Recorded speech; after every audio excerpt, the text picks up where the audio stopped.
नमस्कार दोस्तों, आज हम अपने चैनल पे आपका स्वागत करते हैं। हम अपने चैनल पे आज आपको कुंभ से जुड़ी हुई कथाओं के बारे में बताएँगे। पहली कथा, जब इंद्रदेव ने दुर्वासा ऋषि के द्वारा दी गई माला का अपमान करा।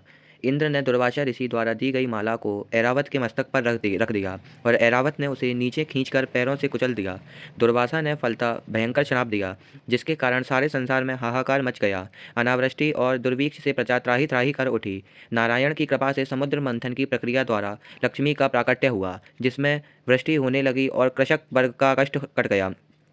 अमृतपान से वंचित असुरों ने कुंभ को नागलोक में छुपा दिया, जहां से गरुड़ ने उसका उद्धार किया और उसी संदर्भ में क्षीरसागर तक पहुंचने से पूर्व जिन स्थानों पर उन्होंने कलश को रखा, वे ही कुंभ स्थानों के रूप से प्रसिद्ध हुए।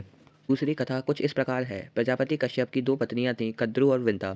इन दोनों के बीच में विवाद हुआ। विवाद इस प्रकार पर हुआ कि सूर्य के अश्व काले हैं या सफ़ेद, जिसकी बात झूठी निकलेगी वही दासी बन जाएगी। कद्रु के पुत्र थे नागराज वासु और विंता के पुत्र थे वैनतय गरुण। कद्रु ने अपने नागवंशों को प्रेरित करके उनके कालेपन से सूर्य के अश्वों को ढक दिया।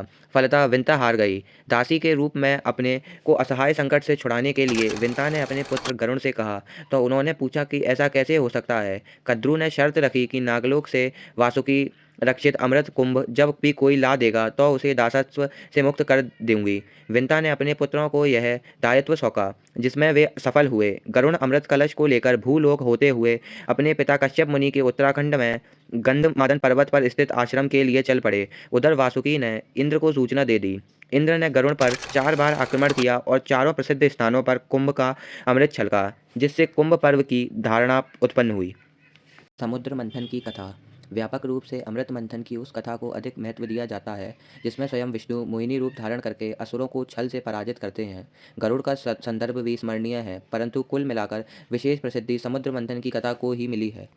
दुर्वासा ऋषि की कथा में भी समुद्र मंथन का प्रसंग समाहित है, इसलिए भी उनका मूल बढ़ जाता है। कश्यप की संतानों का पारंपरिक युद्ध देवासुर संग्राम जैसा प्रभावी रूप ग्रहण नहीं कर सका, यद्यपि उसकी प्राचीनता संदिग्ध है। गरुण की महत्वता विष्णु से जुड़ गई और वासुकी रूप में नागों का संबंध शिव से अधिक माना गया। यहाँ भी शैव वैष्णव भाव देखा जा सकता है।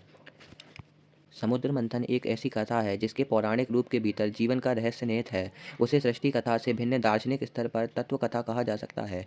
सहस्त्र वर्षों से सुदीर्घ अनुभव को अद्वैत प्रतीकात्मक भाषा प्रदान की गई है, जिसमें द्वंद्व और संघर्ष की कठोर भूमिका अपनाई गई है।